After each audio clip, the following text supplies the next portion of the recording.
Hello all, welcome to my course on methods of adhesion measurement theory and practice. As you know, adhesion is contact and bonding of two different materials, and we have just started talking about contact mechanics. In the last class, we discussed about a situation in which there is a elastic half space and then there is a normal load, distributed normal load and a distributed shear load in the plane strain.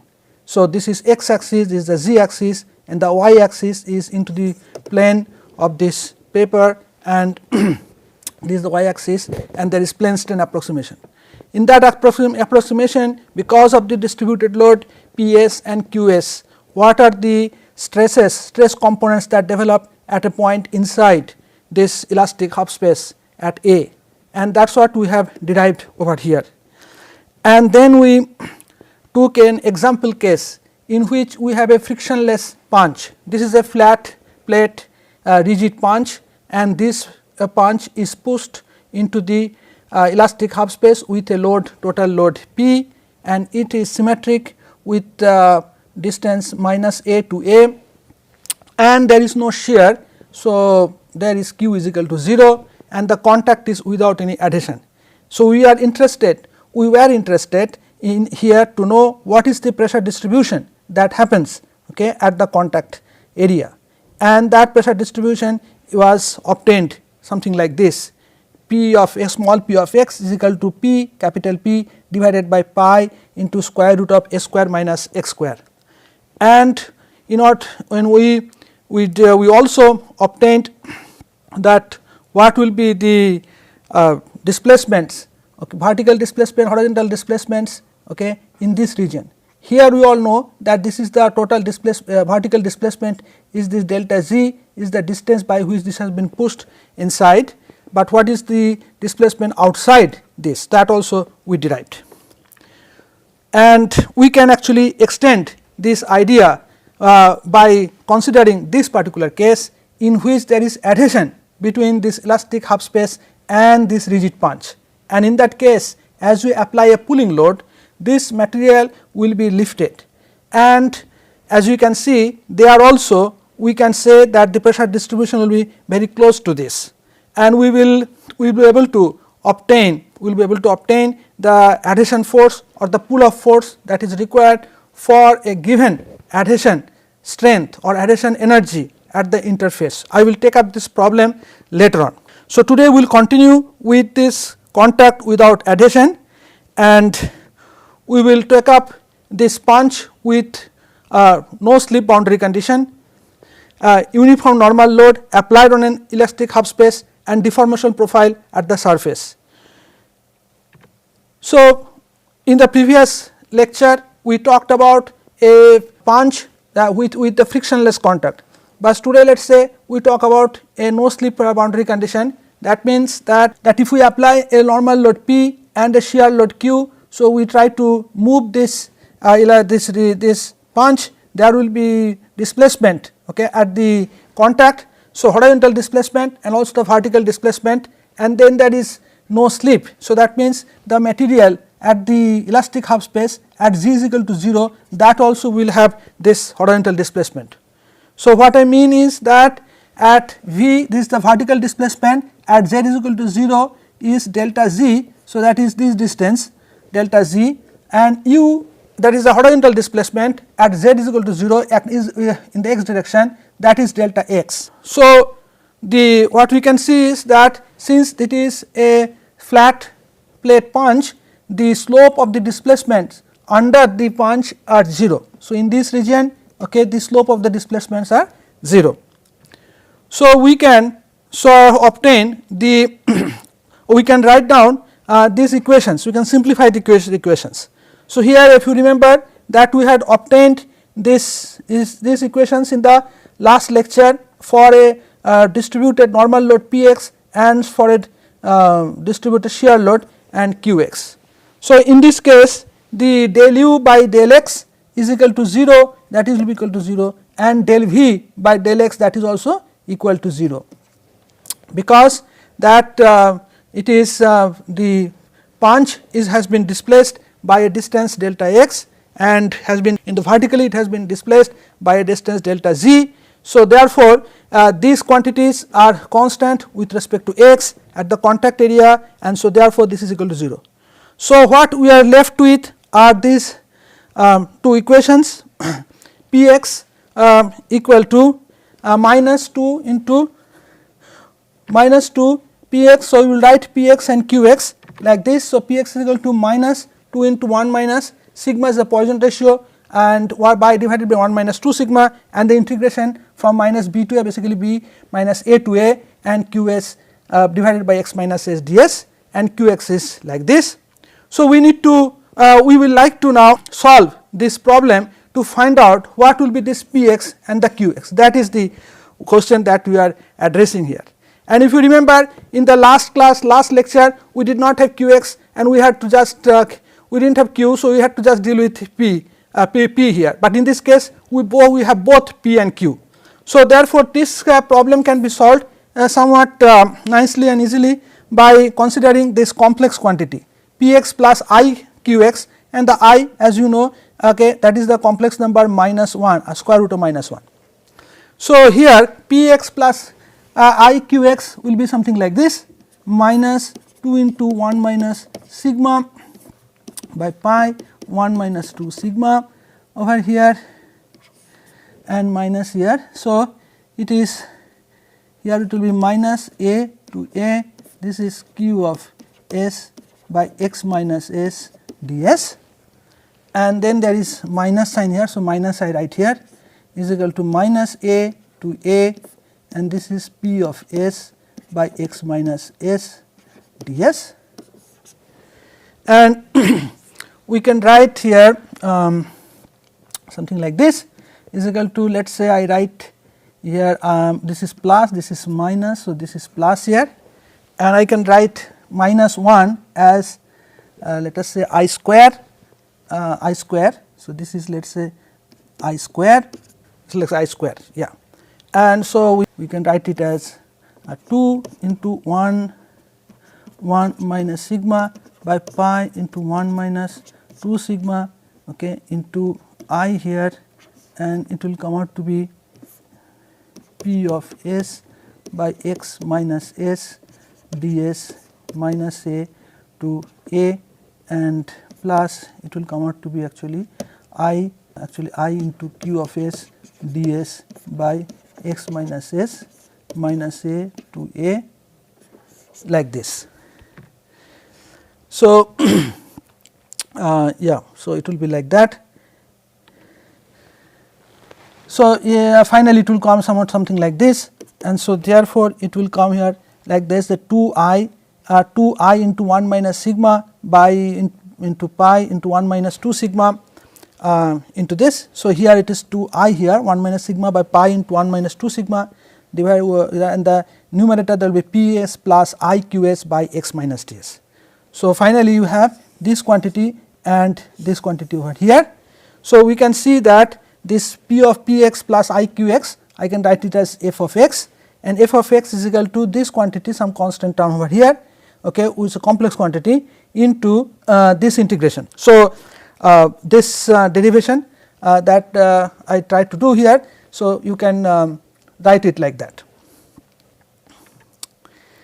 and so therefore, here it comes out to be something like this, and this equation can be solved. There are detailed solution process for this equation. So, I am not going into detail of that, but it will come out to be something like this, p x plus I q x is equal to in terms of capital P and capital Q, and over here this complex quantity. Here this term eta is defined as 1 by 2 pi into ln of 3 minus 4 sigma, and this is sigma is the Poisson ratio. So, let us say for an incompressible material,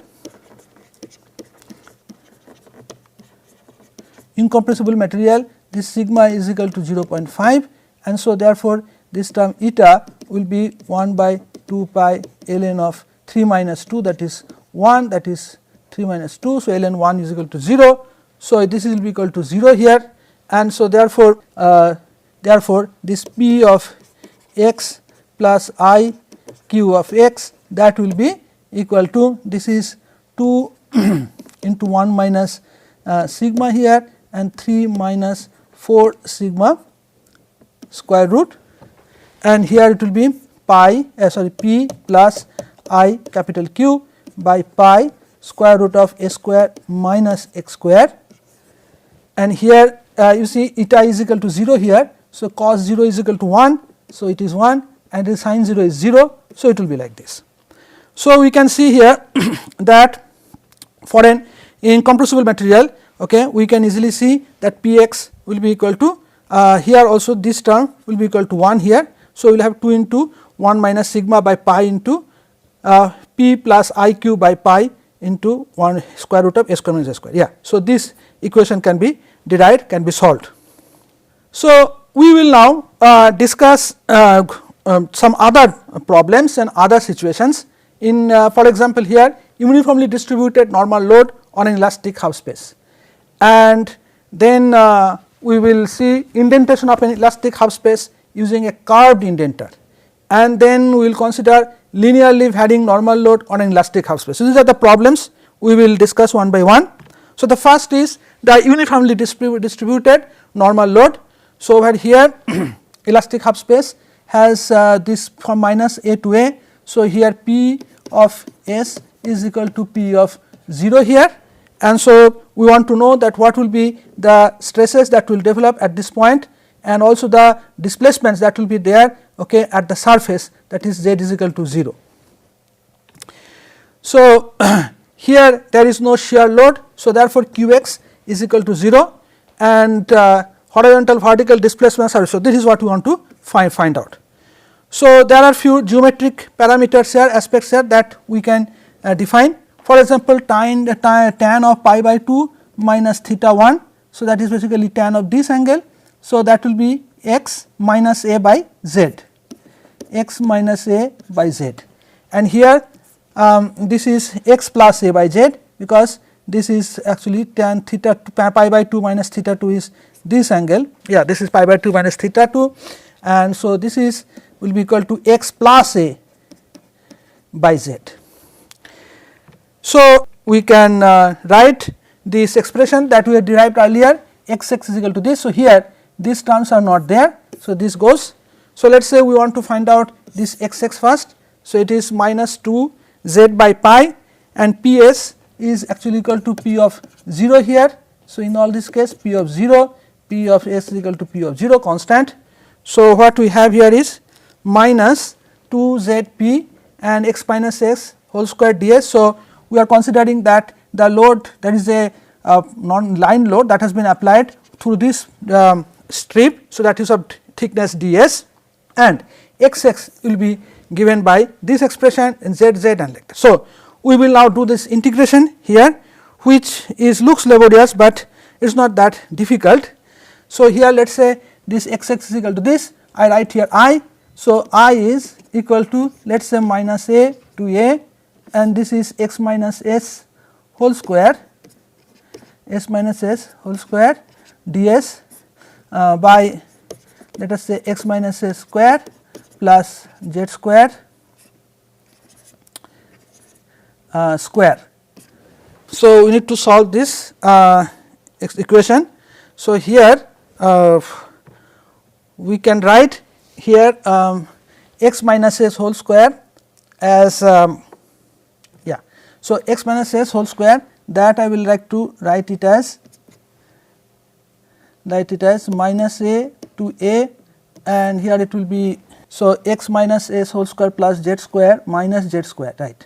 So, it is x minus s whole square plus z square minus z square, and here x minus s square plus z square whole square ds, and so this is equal to minus a to a, and here x minus z square. So, here square here. So, I will write it here 1 upon x minus s square plus z square, and this is will be not whole square, it is like that, minus it will be z square, and here minus a to a, and it will be 1 upon here x minus s square plus z square and whole square, and here it is ds here and ds here.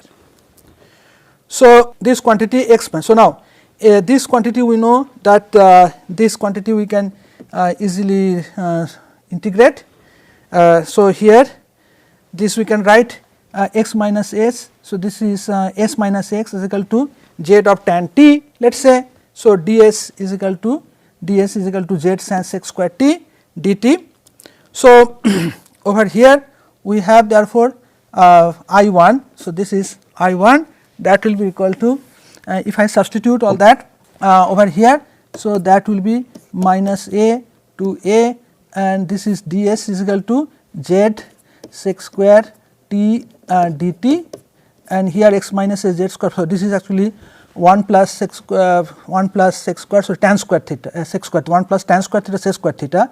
So, tan sec square theta will be, it will be z square here, z square and sec square t, like that. So, here this gets cancelled. So, it is comes out to be 1 upon z. So, 1 upon z into t. So, t is tan inverse s minus x by z. So, that way it is 1 by z, it is tan inverse it is s minus x by z, and it goes from minus a to a. So, by substitution we can solve this equation, and then you have 1 by z and tan inverse minus a s minus x by z, and s goes from minus a to a. So, it is like this, and so finally you will get here like this is I 1, and I 2, this I 2 is equal to minus a to a, and this is ds by x minus s square plus z square whole square. So, here again we have to take the same substitution. So, here, so it will turn out to be therefore I 2 is equal to minus a to a. So, ds is equal to z sec square t dt divided by s minus x. So, that is z square tan theta. So, it is z 4 tan square theta. So, 1 plus tan square theta is sec square theta. So, it will be sec 4 t dt. So, it is equal to 1 by z cube minus a to a, and 1 by sec square 1 by sec square is cos square theta. So, it is cos square t. So, cos square t dt. So, cos square t dt, so divided by 2 here, so it is 1 plus cos t here. So, it is 1 by 2 z cube, and this is minus a to a, and it is 1 plus cos 2 t dt. So, finally, we substitute all that, do the integration, and it will come out. We can find out this instead of minus a, since I am solving in terms of t. So, we can write we can get that what will be the limits of the t here. So, at s is equal to a, okay, this is a minus x by z. So, this is tan t. So, t is equal to tan inverse a minus x by z, and tan inverse x by z we have already calculated it to be pi by 2 minus theta 1. Similarly, for s is equal to minus a, this is minus a minus x by z. So, tan t is equal to this. So, we have already estimated to be pi by 2 minus tan x plus a by j, the same thing actually. So, therefore, we have the limits now with respect to t, and so here we have x limit from theta 2 minus pi by 2 to theta 1 minus pi by 2, and therefore, we can solve this as as like this. So, finally, we using these limits we can substitute that. So, t becomes theta 1 minus pi by 2 minus theta 2 minus pi by 2. So, this theta 1 minus theta 2 here, and then half then we substitute theta 1. So, it is 2 theta 1 minus pi and 2 theta 2 minus pi, and then finally, this will come out to be sin 2 theta minus pi. So, it will be minus sin 2 theta 1 and plus 2 theta 2 like that, sin minus is equal to minus sin x from that. So, here we I 2 we get like that, and so I we had this so I 1 minus z square I 2, okay, using so it will come out to be like this. So, this is that I 1 portion and this is that z square I 2. So, we have here 1 by z and like this. So, here this is the substitution that we had. Okay. So, basically this is the final result, but we can also write in terms of x and a and z, and so therefore, we can substitute here like this. And so, finally, there are some amount of algebra to be done in order to simplify this expressions. So, here we have just substituted over here pi by 2 minus theta 1 is equal to tan x minus a by z. From all this we have already done this, we get here minus pi by 2 plus theta 1 plus pi by 2 minus. So, pi by 2 minus pi by 2 gets cancelled. So, we have this expression, and finally, we have this. So, we can see that x x we can estimate to be something like this, and we can use the similar process to calculate also the z z and the x z. So, these quantities, these expressions give us the stress components at this particular point. So, we can see few test case. For example, let us say at x is equal to 0, okay, at x is equal to 0 means at this point. So, here you can see that this is the theta 1 here and this is the theta 2. So, theta 2 and this is symmetric. So, theta 2, this angle is also theta 2. So, theta 2 is equal to pi minus theta 1. Okay. So, we want to find out that what will be the x x, let us say on along this line, that z axis. So, here x x is equal to this quantity. So, here instead of theta 2 I will substitute at pi minus theta 1. It was, so x x was 2 into theta 1 minus theta 2. So, it will be 2 into theta 1 minus theta 2. So, minus pi minus theta 1, and then plus sine 2 theta 1 minus sine of 2 pi minus theta 1, because this is again 2 minus sine theta 2. So, theta 2 like that. So, theta 2, this is theta 2, yeah. So, therefore, it will be p minus p. So, here 2 theta 1, so it is 2 theta 1 minus pi. So, it is 4 theta 1 minus 2 pi, and here this is sine 2 pi minus theta. So, pi sine pi minus theta is equal to minus sine theta sine x. So, therefore, this quantity will be equal to minus sine 4 theta 1 minus 2 pi plus here, because sine theta 1 and this is from minus of sine 2 theta 1. So, it minus, so it is plus. So, it will be like that, and so therefore, at z is equal to, so here so x x is like this. Now, suppose you want to find out that what will be the stress x x at this particular point. So, here at z is equal to 0. So, at z is equal to 0, theta 1 is equal to pi, and you can see that x x indeed comes out to be minus p, because p is the compressive load and stress is negative of pressure. So, therefore, it is minus p over here. And if I write what will be at z tending to infinity, okay, z tends to infinity here. So, then theta 1, okay, will be equal to pi by 2 here, and theta 2 will also be pi by 2, and if we do that, then x x turns out to be equal to 0. That also makes sense, because at a large distance from the surface the stresses should indeed turn out to be 0. So, now we will discuss that because of this load, what is the kind of deformation that will be there at the surface. So, we use this expression that we have derived earlier for the gradient of deformation. So, here del u by del x will be like this. So, notice here that there is no shear load. So, this term is equal to 0 here. So, del u by del x is given by this expression, p is constant here.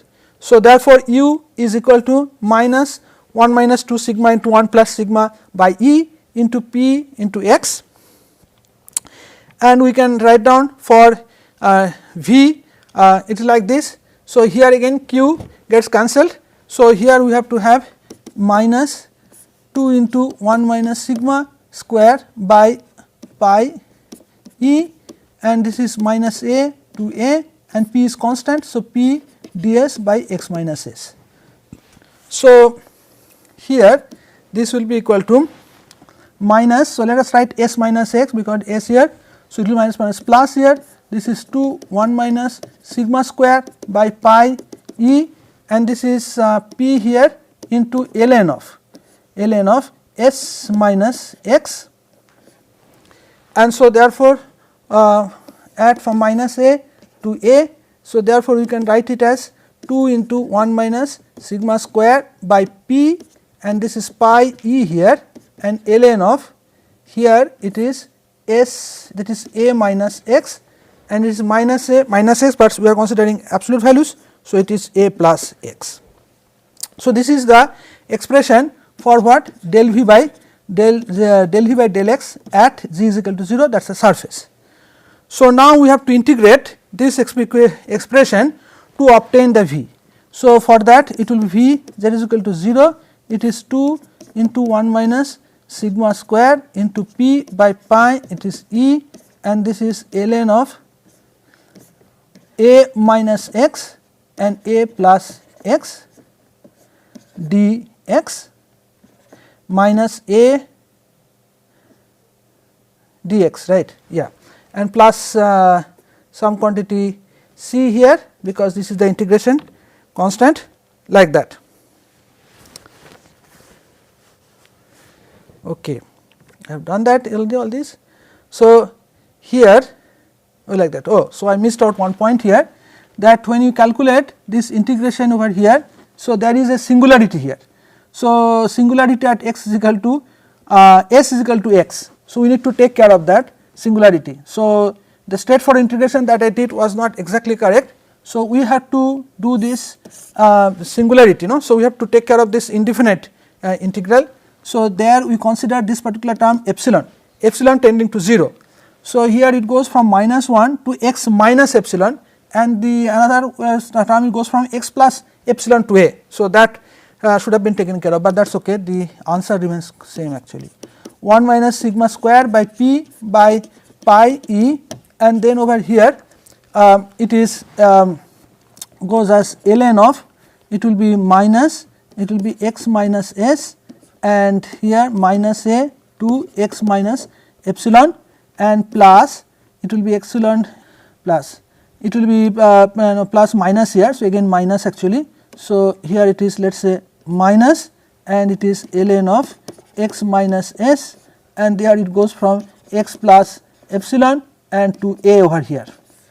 So, here and epsilon tending to 0, and if I do all that, then again we will get this very same expression like this, the one that we got earlier, x minus s by x plus a, by singularity can be taken care of. So, when you do the integration over a singularity, you do it like this, you take this limit, one limit is minus epsilon, another limit plus epsilon, and you do it. So, here it is like this, and now we can integrate this v with respect to x, and for that we have to use this particular result, ln of x dx is equal to x ln x minus x, and when you do that, okay, we will have ln of x plus a summation, okay, integration of that we will do it here, yeah. So, we will get here x ln x minus x. So, it is x plus a, we will have x plus a ln of x plus a minus x plus a, and here it is ln of x minus a dx. So, it will be x minus a ln of x minus a minus x minus a, right, right.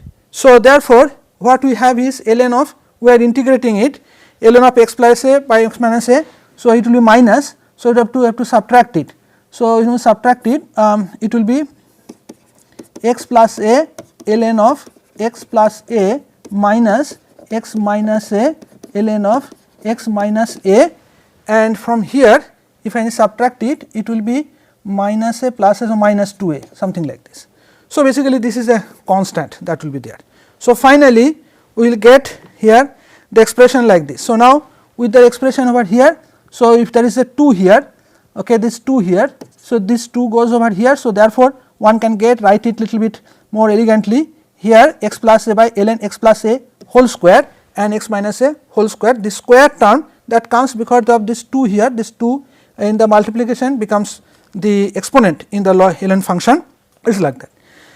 So, here this quantity c is a constant that needs to be determined by considering that at a large value of x. So, for example, the what we are considering that large value. So, large value of x, okay, at which this displacement, vertical displacement, okay, that will be equal to 0. So, that is the way we will have to consider. So, here the displacements will go to look something like this, that it goes over here and then at some distance over here, let us say at x some x 0 or x r, let us say this vertical displacement goes to 0, from their quantity, this quantity c can be found out. So, that is all for today. We will take up the other problems in the next lecture. Thank you for your kind attention.